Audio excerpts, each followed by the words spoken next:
Bueno, Rosy, buen día.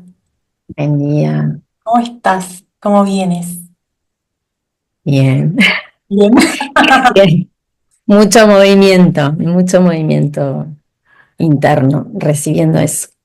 Eso, me encanta. Me gustaría mucho partir este encuentro presentándote, pero que lo hagas tú, digamos, como que nos cuentes quién es Rosina hoy. La verdad que lo estuve pensando porque vengo desarrollando como algunas cosas nuevas y como reflexionando. Y me gusta presentarme como una diseñadora de espacios de exploración interior. Uy, Creo que sí. lo que más en este momento me está invocando, ¿no? Aunque hace poco que empecé mi carrera de diseño, no la terminé ni nada de eso, pero siento que tiene que ver más conmigo, ¿no? Diseñando espacios de exploración interior, ya sea utilizando el arte como utilizando técnicas terapéuticas, es lo mismo, ¿no? Es como un espacio donde recibimos todo lo que hay y, y le damos un lugar, digamos. Qué lindo. Eh, Te reveo así. Me Espectacular. dedico a eso. No, espectacular. Muy, muy coherente. Y ¿sabes qué, Rosy? Hoy día me levanté pensando, ¿por qué Rosina? ¿Alguna vez escuchaste la historia de por qué te llamaron Rosina? Porque te veo y Eh, flores. Como me súper, también me hace mucho sentido. Entonces, ¿te contaron? Cuéntame. sí, sí. Bueno, yo soy hija de mamá adolescente que en esos años, quedar embarazada, adolescente, realmente se sentía como un desacierto, ¿no? Como algo que no está permitido. Y, y bueno, y en ese lugar, bueno, mi mamá en su dificultad buscó trabajo, le dieron trabajo acá en Montevideo, en una casa donde la señora se llamaba Rosina. Mi mamá no contó nada que estaba embarazada porque tenía miedo que no la contrataran y necesitaba el trabajo y era un trabajo con cama donde te quedabas a dormir, tenía que limpiar y atender cosas de la casa. Y y bueno, y ella embarazada, sabía que estaba embarazada y esta señora era ginecóloga, mi mamá no sabía, y se empezó a dar cuenta que mi mamá estaba embarazada. Entonces, me cuenta ella que al principio, bueno, la señora se molestó de que ella no le haya contado. Era obvio que no le iba a querer contar para no perder el trabajo.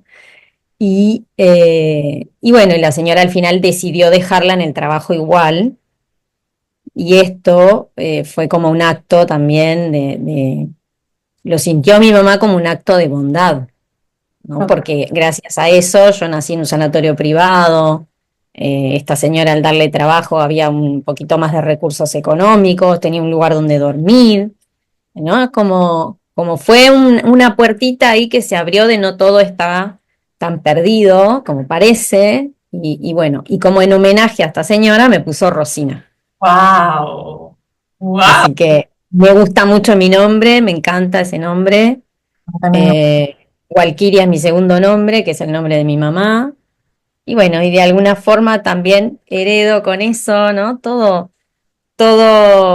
esa fuerza y esa valentía para salir adelante, que por eso lo honro y por eso me pongo este nombre y mi web también se llama Rosina Walkiria y lo tengo como un lugar de privilegio, digamos. ¡Wow! ¡Qué lindo! ¡Qué lindo tirar ese camino! Como si todas las partecitas formaran parte, digamos, claro. Yo pensaba que era tu apellido en algún punto, Walkiria, y no, es el nombre de tu mamá. Es el nombre de mi mamá. Que Oh. casualmente, además, hay toda una mitología al respecto nórdica sobre las walquirias, que eran guerreras, que eran muy delicadas, muy amorosas, pero tenían la fuerza de más o menos 10 12 hombres, por lo cual podían salir a la batalla. Ujú. Eh, como una especie de ángeles con una fuerza como superior. Entonces siempre me gustó esto, porque digo, wow, cómo tiene sentido que unas mujeres antes que yo hayan desplegado esta fuerza para salir adelante y a su vez tengan o conserven aún en algún lugar esa femineidad, esa cuestión artesanal, ese acercamiento artesanal a la vida que es muy femenino, ¿no? El tejer, el bordar, el acercarme a la vida desde este lugar es un lugar bastante femenino y bueno, sentí que era, wow, tiene sentido con nuestra historia también como mujeres dentro de este sistema familiar. Total. ¿Y qué lugar aquí jugó el arte, digamos? Porque te veo y veo arte y digo, ¿en qué minuto de tu vida? ¿Cómo fue desde pequeñita? ¿Fue algo que te enteraste ya más de grande? ¿Cómo fue tu camino como a través del arte? Eh, yo empecé a hacer cosas artísticas viendo a mi mamá, porque mi mamá cosía y tejía y me hacía ropa, como un acercamiento más bien textil primero que nada. Ujú, Tenía máquina de coser, entonces en ciertos momentos yo me cosía cosas, o ¿no? Como ella me hacía algo y yo lo achicaba o lo cortaba, ¿no? Como que fue por ahí, pero medio que fue en general en todo así como una visión, ¿no? Como el hecho de plantar para mí también es algo artístico, ¿no? El de cuidar una planta, el de ponerla de esta forma en este lugar, ¿no? Con esta condición, ya es como un acercamiento creativo hacia la forma de vivir también, ¿no? Aunque sean condiciones precarias, pero encontrar ahí eh, con mi mamá en casa, digamos, lugares donde lo creativo está presente sin tanta importancia, diría, sino más bien como algo natural. Y ahí, bueno, la repostería, empecé a hacer cosas de repostería. Y lo primero más formal que hice fue un curso de cerámica, tenía 14 años, y fue el primer lugar donde hice una muestra, digamos, ¿no? De teteras, de ollitas, ¿no? Sin darme cuenta ya estaba alojando ahí, ¿no?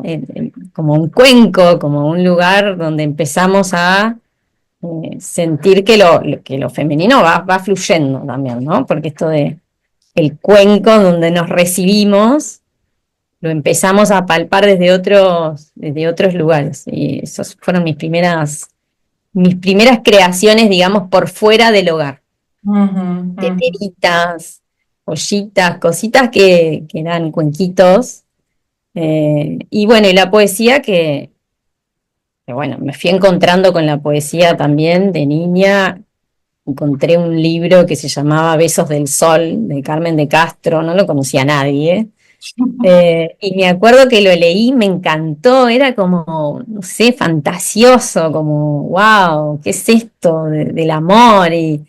¿No? Como un lugar muy lindo y dije, pa, me encantaría escribir estas cosas a mí también, ¿no? Empecé a escribir, a bocetar, cómo sería escribir un verso, después leí algo de Gustavo Adolfo Bécquer, que en esa época, en el 80, estaba más conocido. Eh, bueno, como empezar a acercarme a cosas relacionadas con el arte de la escritura y con el arte también de crear, ¿no? Pero bueno, fue como muy lento, Ajá. muy lento. Así arrancó la cosa, digamos. Y de pasar de esto, viste, de probar aquí cerámica, poesía, lo textil, a decir, yo esto me tengo que dedicar. O sea, porque lo que tú hiciste fue cultivar pequeñitos espacios aquí y allá hasta que de pronto dijiste, esto lo voy a estudiar. O sea, me voy a meter a la facultad a ser profesional en esto. ¿Cómo fue esa transición? ¿Qué te llevó? ¿Cuál fue el...? Bueno, ahí ya entramos en otro terreno que es eh, dejar de creer que el arte es algo no productivo, porque tenía mucho esto de crear porque como hobby, porque tenés un tiempo libre, un huequito, porque estás sin hacer nada, estás aburrida y no crear como el valor de la creación, ¿no? Tenía todavía en mí esa creencia muy limitante, me costó mucho tomar la decisión. De hecho, estuve muchos años pensando en estudiar Bellas Artes y era como, no, ¿cómo Bellas Artes? Y en el 2018, hablando con la que era mi terapeuta en ese momento, no sé, no me acuerdo si me preguntó qué soñaba o algo así, y le dije, que me gustaría estudiar Bellas Artes, que lo iba a hacer cuando me jubile. Wow. Eh, y ella, y ella me miró y me dijo, ay, qué pena, recién cuando te jubile lo vas a hacer. Y fue como que sentí yo también que, o sea, ¿qué pasó? Y te interpeló, te tocó. Y, y ¿por qué no ahora? O sea, ¿por qué? Eh, en, ¿Por qué en un futuro tan lejano, no? Ujú. Y bueno, y me lo quedé ahí pensando, trabajaba mucho, y bueno.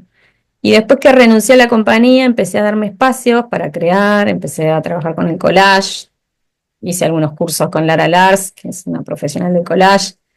Empecé como a hacer cosas por fuera, ¿no? Como a ver de qué se trata esto antes de embarcarme en algo como más profesional y seguramente como forma de digerir eh, la decisión, ¿no? De darme el permiso, como que todavía no me daba el permiso de hacer algo más profesional. Y Total. bueno, hice algunos cursos, me volví a meter en la cerámica, estuve 2 años en la cerámica haciendo jarrones y cosas de vajillas sobre todo, esmaltados, empecé a hacer cursos de esmaltados de todo tipo, hago mis propios esmaltes. Wow. Y ahí trabajando, haciendo mis propios esmaltes, ¿no? Con las mezclas, los colores, a ver cómo sale. Dije, pero ¿por qué no?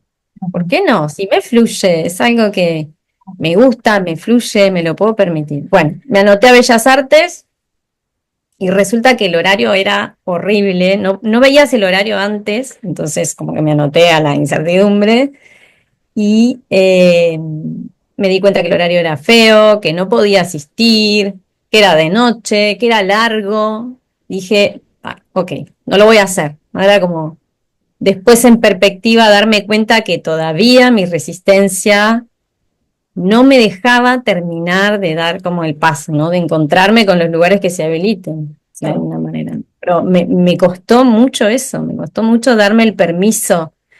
Y bueno, y al año siguiente empecé a investigar otras carreras relacionadas con lo artístico. Y bueno, y ahí me encontré con diseño, empecé a mirar las cosas que tenía. También tenía cerámica, vidrio, metales. Bueno, está toda la parte textil, por supuesto, que yo la tenía ya más firme. Y bueno, y ahí me metí en la carrera, directamente ya asumiendo que me lo puedo permitir. Total. Te metiste a una Eh, carrera de diseño, digamos, de arte, ya con un recorrido igual corporativo. Entonces, si te pregunto, ¿qué te dejó igual la vida corporativa, la vida de empresa, la vida rápida, esa vida en la que probablemente muchos de los que nos están escuchando ahora están inmersos? sí, bueno, me gustó el paso por lo corporativo, me gustó mucho, siento que desplegó un montón de herramientas que yo tenía en el sentido de que para salir adelante uno necesita una estructura. Ujú. Amo. Todo bien con lo fluido, con lo blando, ¿no? Con un montón de cosas que nos conectan, que nos hacen vivir desde un lugar más sensible, más vulnerable, pero es muy difícil eh, sincronizar esto con una estructura, ¿no? Como decir, ok, que tendemos a creer que la estructura es un lugar de rigidez.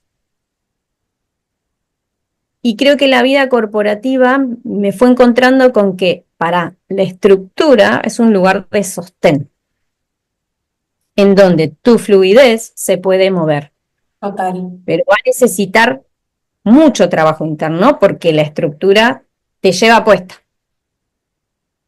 Sí. porque es fuerte, ¿no? Yo me acuerdo de los primeros años de la compañía, tenía un sueño recurrente que era yo empujando una locomotora enorme, Wow. vieja, Ajá. que apenas se movía y yo metía manija en esta, no sé, y yo digo, wow, es esa fuerza, ¿cómo hago para que no me arrase, para que no me lleve puesto, ¿no? Entonces, creo que lo que me dejó es la estructura que sostenga, ¿no? Como este concepto de para crear también hay que generar una estructura que te sostenga. Total.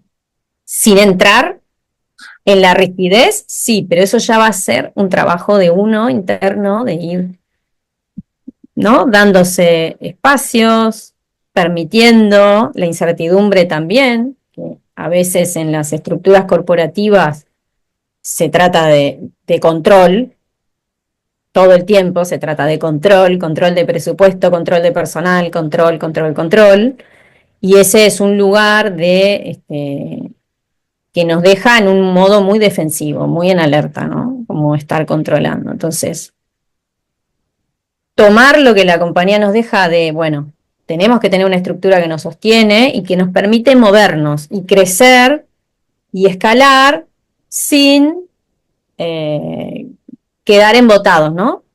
Entonces yo creo que ese es el mayor recurso que me dejó la compañía y bueno, y también el aprendizaje de lo que me gustaba el grupo, estar en grupo, trabajar en equipo, tener personas con las que compartir tu día a día, empezar a perfilar y darte cuenta que tal tiene talento para esto, habilidad para aquello, y Sí. poder delegar en esa, se te da bien esto es para vos, esto es para vos, ¿no? Y empezar a sentir que había un lugar en el grupo que me gustaba mucho, Ujú. como esta cosa del liderazgo, pero no de un liderazgo de vertical, ¿no? Donde un jefe baja una línea, sino más bien horizontal, donde todos somos, ¿no? Contribuimos y somos parte de con nuestras facetas más firmes. Y creo que lo descubrí en la compañía esto del grupo y bueno, lo disfruté también. Muy acuariano. Muy Sí. acuariano. Rosy, y la otra pregunta que me surge, ahora que te veo, ¿qué rol tiene la belleza en tu vida? A la otra vez, hace poco, subiste una historia en donde decía que los árboles te hablaban. Y un poco me pasa con el paso del tiempo, como que cada vez más me conmueve más la belleza que me rodea, como si fuera una experiencia que busco, que una vez que llego, como que trato de que se quede conmigo, ¿viste? La risa de los niños, el amanecer, como esos instantes que uno se queda mirando y dice, wow. Entonces, desde lo artístico, me imagino que también se trata un poco de perseguir esa belleza, esos instantes. ¿Qué rol ocupa hoy la belleza en tu vida? Bueno, yo soy una gran buscadora de belleza, la verdad, tengo que decirlo. Una gran buscadora de belleza en todo lo que hago y creo que es en cómo miro, ¿no? A la hora de cocinar, a la hora de ordenar mi casa, en las cosas más sencillas, de servirme la comida, busco la belleza, ¿no? Y de repente me fui saliendo del lugar de la simetría, que es un lugar de mucho perfeccionismo, de mucho, todo muy encasillado, y me empecé a encontrar con otras cosas, como valorando lo que no está tan ordenado ni tan simétrico, pero igual tiene una proporción. En realidad la belleza es proporción. No es como empezar a darme cuenta eh, que esta flor en este jarrón tiene más sentido, ¿no? Como, o esta planta en este lugar donde el rayo de sol le da de esta forma, tiene más sentido. Y eso es más una mirada interna, ¿no? Yo siento que a mí me fluye igual, como que me sale natural, Total, pero, pero la busco permanentemente eh, en todo lo que veo, ¿no? En el camino que vamos haciendo también, incluso en los momentos desafiantes, también la busco, ¿no? Y creo que también es una forma de disfrutar, de buscar el disfrute, sí. ¿no? Que tanto nos cuesta. Total, Rosy, en el día a día, como en lo cotidiano. No esperar que sean también cosas grandes, o como tú dijiste, en el plato de comida, eh, en cómo pones una planta, no. O sea, total. Me flashea ver. ¿Sabés qué?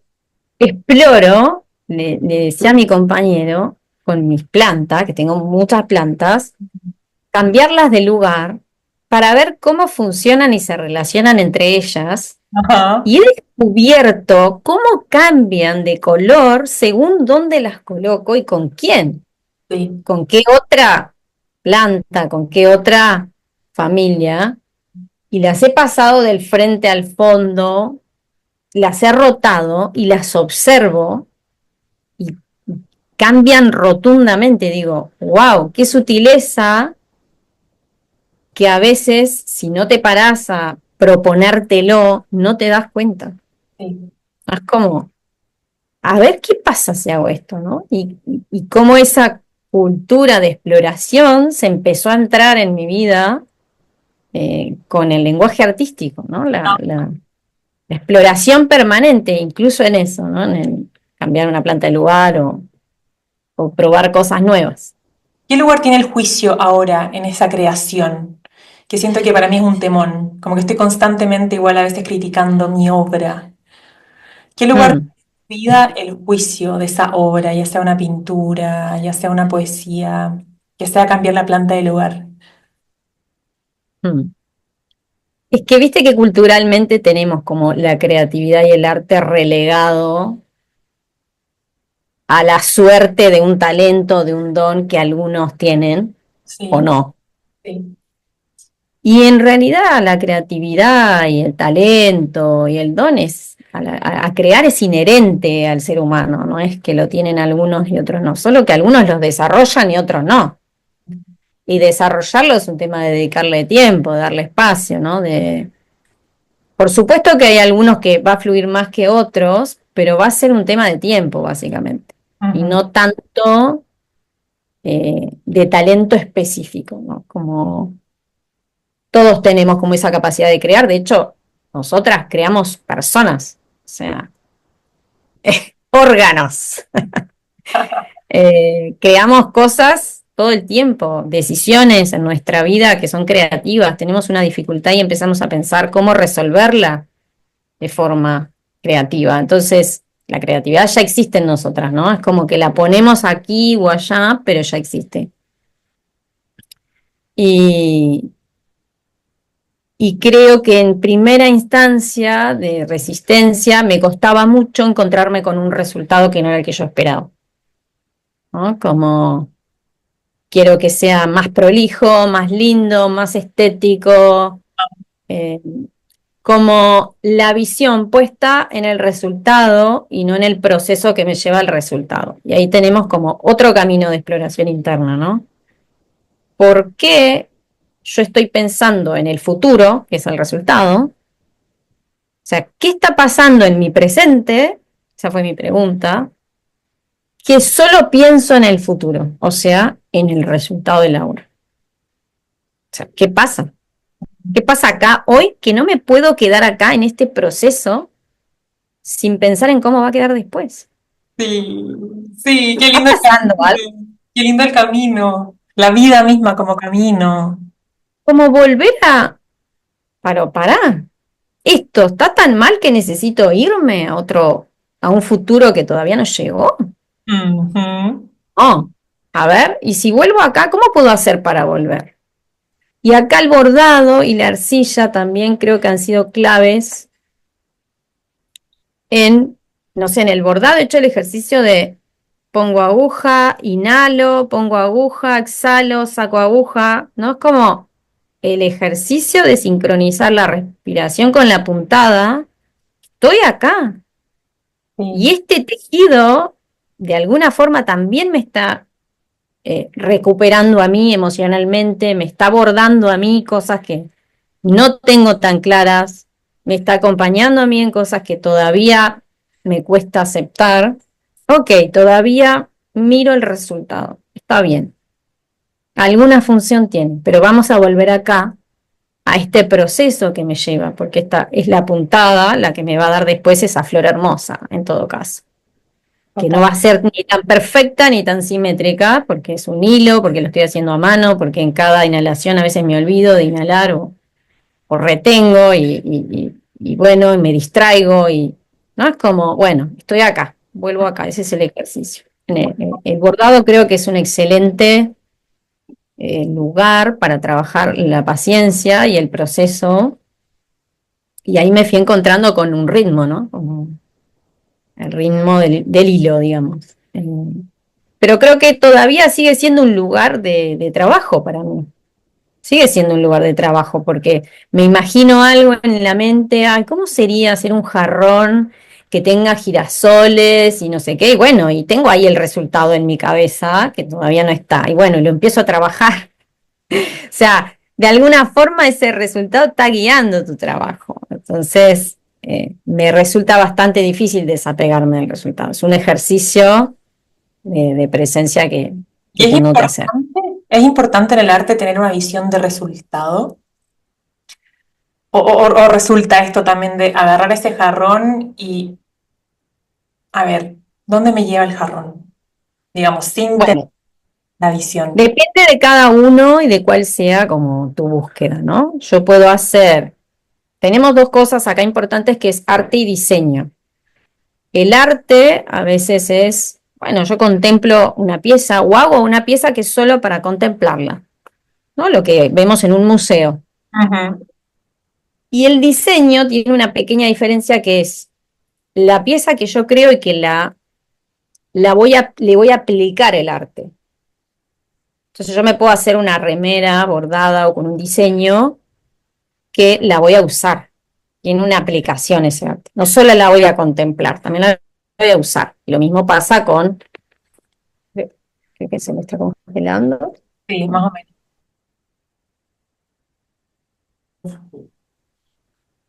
Bueno, me quedé en esto de el arte por contemplar y el arte aplicado, ¿no? El arte a diseño. Y creo que acá, usando el arte como vehículo, más bien de introspección y de despliegue, podemos como utilizar esto que decías vos, ¿no? Que me lleve el jarrón. Ujú. Entonces, de repente estaba triste, ¿no? ¿Y qué pasa si puedo crear con esta tristeza? Y ahí el resultado ya pierde importancia porque no tengo un boceto, no tengo un jarrón en la cabeza, sino tengo esta tristeza. Entonces, ahora es la tristeza la que mando. Y es la tristeza la que va a fluir por mis manos a la hora que yo trabaje esta arcilla y veremos qué sale de acá. Sí. Eh, y empezar a, me acuerdo de un jarrón en específico con el que trabajé este punto, de empezar a que se me rompiera, que se me agrietara, a sentir que se me cae, que lo mojé de más, que lo hice, que está demasiado alto, ¿no? Como un recorrido de me está guiando y bueno, y tengo que seguir y lo uno y le agrego más y lloro y lo pulo y quedó distorsionado y entonces lo frunzo y bueno, y así está bien y la tristeza va llevando y ese jarrón quedó ahí, lo llevé al horno, lo esmalté, eh, y fue un jarrón o un florero o una botella, no sabemos porque no era tanto el resultado en sí, sino era como, bueno, ok, está esta tristeza acá, ¿cómo la acompañamos? ¿Cómo la convertimos en un vehículo? Ajá. Por eso en mi web doy esta dirección del arte, el arte como formas de integrar mi dolor, el arte como un acercamiento a las heridas, ¿no? Como utilizar este vehículo que está disponible para todos. Y ahí es donde el resultado ya pasa a un segundo plano. No nos importa tanto, lo que nos importa es acompañar la tristeza o acompañar la rabia. Sí. Si yo puedo agarrar unas tintas, inhalar y tirar tintas, exhalar y tirar tintas, y estoy enojada y encuentro tintas violetas, tintas rojas, moradas, que le dan luz a la rabia que tengo adentro y la pongo en el papel y la voy dejando que se exprese, igual al final el resultado me va a gustar porque tiene que ver conmigo y con lo que me está pasando. Sí.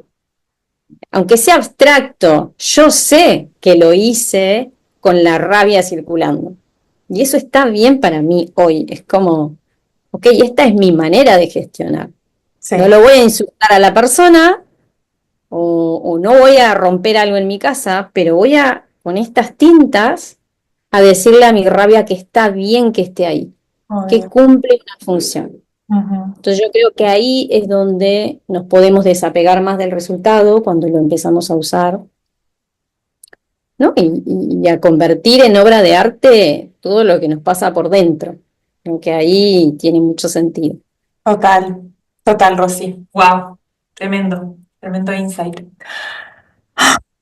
Me queda una pregunta que tiene que ver con tu creación de madre. Como siento que tu vida está muy atravesada por la maternidad. Entonces quería preguntarte cómo estás siendo o desde dónde estás siendo madre hoy. ¿Desde qué lugar sientes tu yo madre? Mm, qué difícil. Eh, He ido mutando mucho como mamá, sobre todo que los chicos empiezan a crecer y siento que convocan otras facetas mías, ¿no? Ujú. Con los más grandes, que uno tiene 22 y el otro 18, creo que hay una mamá más par, más, eh, más de paridad, con el encuadre que una mamá pone, por supuesto, y que ya está interiorizado en ellos y en nosotras también como mamás, pero desde un lugar de adulto a adulto ya, ¿no? Donde podemos compartir otras charlas, otras profundizaciones, eh, y también recibir lo que les está pasando a ellos, que son otras personas con otros viajes, con otros procesos, ¿no? Y poder ya siento que se salen de mí. Total. Son otros seres que yo fui canal, que no me pertenecen, porque Ujú. cuando son chicos uno tiene más esta sensación de que me pertenece. Y ahora que son más grandes, siento que son otras personas, que yo traje al mundo a esas personas y yo acompaño a estas personas a que vayan conociendo el mundo y ahora ellos hacen su propio viaje. Re. Entonces lo vivo con mucho disfrute, eso es una realidad de hoy. Disfruté mucho cuando era bebé, el más chico que tiene 5, y ahora siento el que se empieza a despegar, siento el momento como más de testigo interno que ya lo viví, como se está despegando de mí, ya deja de ser esta pertenencia a este bebito encima para ser un niño que tiene sus decisiones, ¿no? Como marca su terreno, y bueno, yo empiezo a colocarme otra vez en ese lugar. Eh, y lo estoy viviendo con mucho disfrute. La verdad que la adolescencia para mí ha sido un viaje hermoso de conectarme también con mi propia adolescencia, Total. de, de- de encontrarme con cosas nuevas, con cosas frescas, que los chicos me proponen y estoy muy abierta a recibir lo que ellos traen y la verdad que lo estoy disfrutando mucho, pero de un lugar de, de compañera de vida, Ajá, digamos, ajá. del lugar que vivo hoy, ¿no? Más liviano a su vez Sí, sí. también.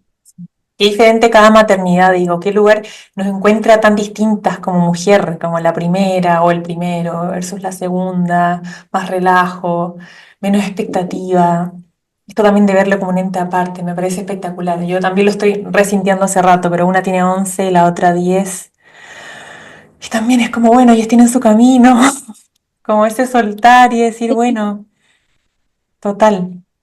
Y también tienen un sistema familiar de todas nosotras y tienen un sistema familiar paterno que también se mezcla y poder empezar a ver que son la combinación de esas dos cosas hace que sea distinto a nosotros, Sí. de alguna forma, ¿no? Es como, a mí me gusta ver cómo se representan ellos cosas de su familia paterna también y de otras personas de mi familia, que no soy yo, abuelos, tíos, empiezan a aparecer habilidades, gustos, preferencias, Mm, eh, feeling con tales personas, ¿no?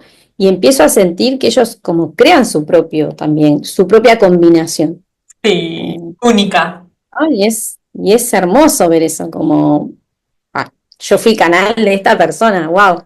Es Sí. como, a mí me parece como súper, no sé, majestuoso cuando los escucho, cuando los veo, ¿no? Es como siento que, wow.